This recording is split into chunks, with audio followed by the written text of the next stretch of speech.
tens of thousands of shows that WWE have produced over the decades, there are a few that stick out as being particularly controversial. Whether this was due to some circumstance surrounding the show, something that happened on the show itself, or something that happened as a consequence of the show, the mere mention of these events, which include pay-per-views, televised shows, and even house shows, are bound to stir up some strong feelings. So let's get stirring, you big bunch of stirrers. I'm Adam Pacitti from Cultaholic Wrestling, and these are the 10 most controversial WWE shows. Join us.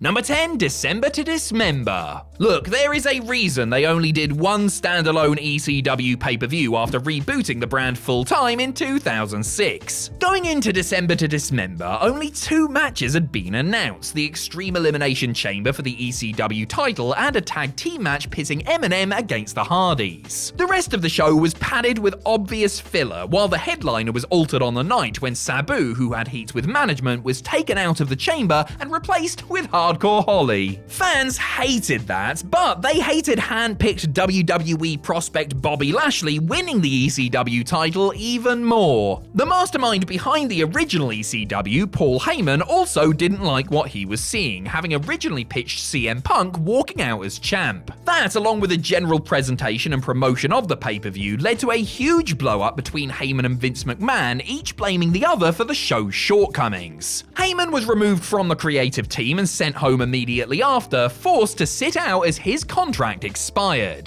ECW originals Tommy Dreamer and Stevie Richards were so upset with the state of things after the show that they asked for and were denied their releases. Number 9, the Madison Square Garden house show on May 19th, 1996. It takes some doing for what should be a routine non-televised house show to live on in infamy, but the Clique specialized in doing things that would get people in the crowd and behind the curtain riled up. The May 19th, 1996 live event at MSG was set to be Kevin Diesel Nash and Scott Razor Ramon Hall's final nights with WWE before they departed for WCW. Following the world title cage match main event between Big Daddy Cool and fellow Clique member Shawn Michaels, Hall and Triple H, who had just competed against each other in the semi-main, entered the ring for a big group hug as they all posed together in what came to be known as the curtain call. Even though it wasn't televised, somebody's trusty camcorder did record the send-off. Wrestlers and road agents backstage were incensed that the Clique, who were generally not well liked as it was, had gone into business for themselves in such a flagrant display of kayfabe breaking, and they let Vince McMahon know about it. Since Hall and Nash were on their way out and HBK was world champion, Hunter took the brunt of the punishment, which included having a planned King of the Ring tournament victory taken away from him. Number 8, the November 4th, 1996 episode of Raw. The curtain call was, of course, one of the early incidents in what came to be known as the Attitude Era, as WWE continued to peel back the curtain and push the boundaries while presenting an edgier product. Almost 6 months after that night in MSG, a segment featuring Brian Pillman and Steve Austin almost got Raw kicked off the air. The basic gist was the loose cannon was hiding out in his home, aware that Stone Cold was on his way to hurt him, with a camera crew and Kevin Kelly there to report and capture whatever went down. What ended up going down was a home invasion style scene in which Austin attempted to break in. Pillman pulled out a gun, dropped an F-bomb, and fired a couple of shots as the show faded to black, with Kelly urging someone to call the police, while Jerry Lawler on commentary repeatedly called for somebody to take the weapon away from Pillman. The resultant controversy forced the USA Network, as well as Pillman and Vince McMahon, to apologize for the angle. Number 7, Hell in a Cell 2019. Hell in a Cell 2019 was going along just fine until the main event. It hadn't been a great show, no, but there'd been a couple of decent matches, and it was perfectly acceptable as it was. But when Seth Rollins and The Fiend stepped inside the steel structure for their Universal title match, everything went tits up. The match itself was pretty bad, taking place in the dark while bathed in a distracting red light, but the finish, which saw Rollins get DQ'd, was simply unforgivable. The crowd in the arena rightly turned on such a cop-out, chanting "refund, restart the match," and AEW in response. response. Online, the meme started quicker than you could say a DQ in a Hell in a Cell match as hashtag cancel WWE Network trended. It was, whichever way you look at it, a complete disaster, and the post-match angle designed to get Bray Wyatt's alter ego his heat back and prolong the feud didn't do anything to help. Seth, for his part, has gone on record with his displeasure at how the match turned out and admitted that he had to be held back from strangling Vince McMahon when he got backstage. Number 6, Armageddon 1999.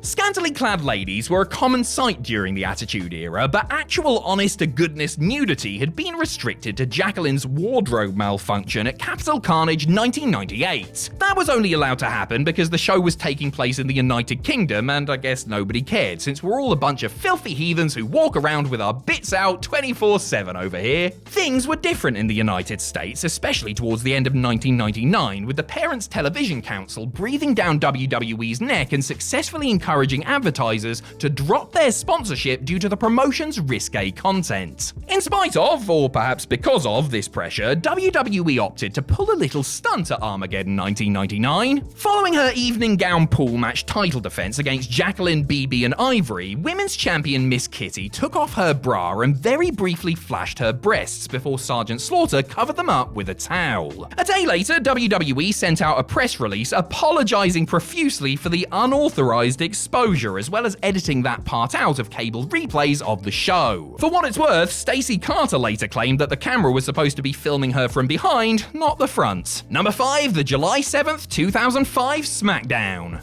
The angle on the July 7th, 2005 episode of SmackDown, which saw The Undertaker attacked by 5 masked men and garroted with piano wire before Daivari was carried off like a martyr, probably would have been controversial on its own due to its terroristic overtones and similarity to the real-life beheading of American hostage Nick Berg. What kicked things into overdrive is that on the same day it aired, the London bombings occurred. The coordinated terrorist attack on the UK's capital's transport system ended up taking 52 lives and causing 784 injuries. Since SmackDown had been taped 3 days earlier and aired many hours after the bombings, WWE faced intense criticism from the media for not editing it out of the show. The negative reaction was swift, and WWE did alter the version of the show that went out later in international markets, including in the UK. The bad publicity forced WWE to change plans for the masked men to appear on further episodes of SmackDown, while UPN went one better and demanded that Mohammed Hassan never again appear on their network. WWE acquiesced, and Hassan was written out of storylines following his loss to Taker at the Great American Bash, which was his last appearance for the company. Number 4, Survivor Series 1997. Heading into his world title defense against Shawn Michaels at Survivor Series 1997, Bret Hart believed it would end in a big schmoz, with members of the Hart Foundation and D-Generation X running in to cause a DQ. The Hitman assumed he would then be allowed to vacate the title the next night on Raw before heading to WCW. Vince McMahon, incensed that Bret wouldn't just drop the title to the Heartbreak Kid, had other ideas and engineered the infamous Montreal Screwjob to take the belt away from the champ without his prior knowledge. It's one of the most controversial nights in WWE history and has essentially made any talk of the pay-per-view, which wasn't exactly notable otherwise, center around the excellence of execution's unceremonious exit. Because, after all, Hart had been a model employee for WWE for over a decade and had always conducted himself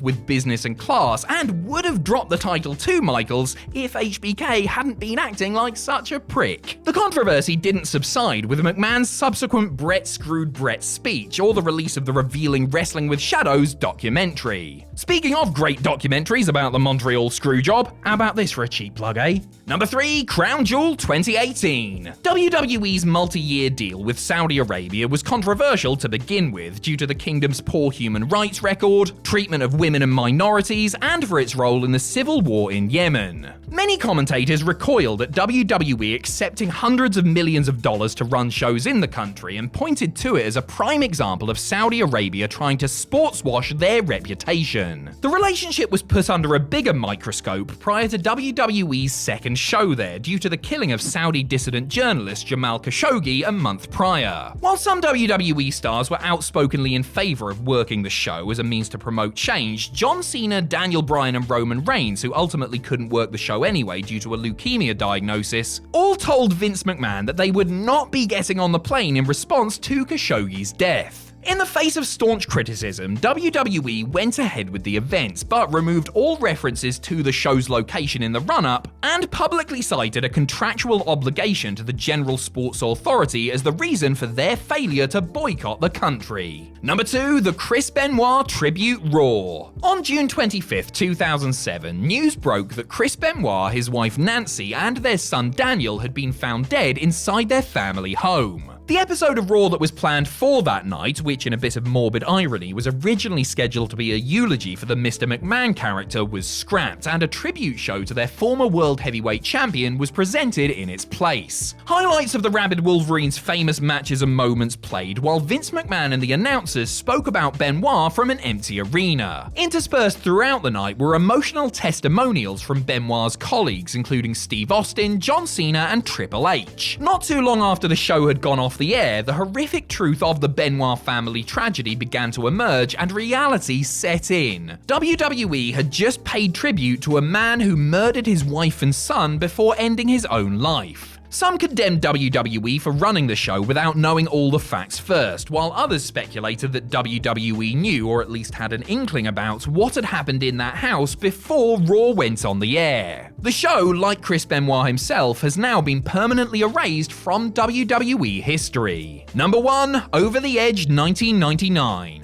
The Over the Edge 1999 pay-per-view was perhaps the darkest day in WWE history. Owen Hart, a man beloved by fans and fellow wrestlers alike, was preparing to make a superhero-like entrance as the Blue Blazer from a catwalk almost 80 feet above the ring in Kemper Arena when he tragically fell to his death. Despite attempts to resuscitate him, Owen passed away shortly after the fall, with Jim Ross given the unfortunate task of informing those watching around the world of his passing. The incident itself caused huge controversy, with many questioning whether proper safety procedures had been followed. Vince McMahon's decision to continue with the broadcast as scheduled, despite wrestlers, many of them close friends of Owen's, having to work in a ring stained with his blood and being noticeably shaken, also attracted condemnation. The backlash was sudden, and WWE did not air an encore presentation of the event, nor did they ever release it on home media. In addition, the Over the Edge pay-per-view name was discontinued. Owen's widow Martha sued WWE on behalf of her children, and Owen's parents, ultimately settling out of court for a shared $18 million. Given the horrific nature of her husband's death, she has refused to allow WWE to promote Owen in any way since.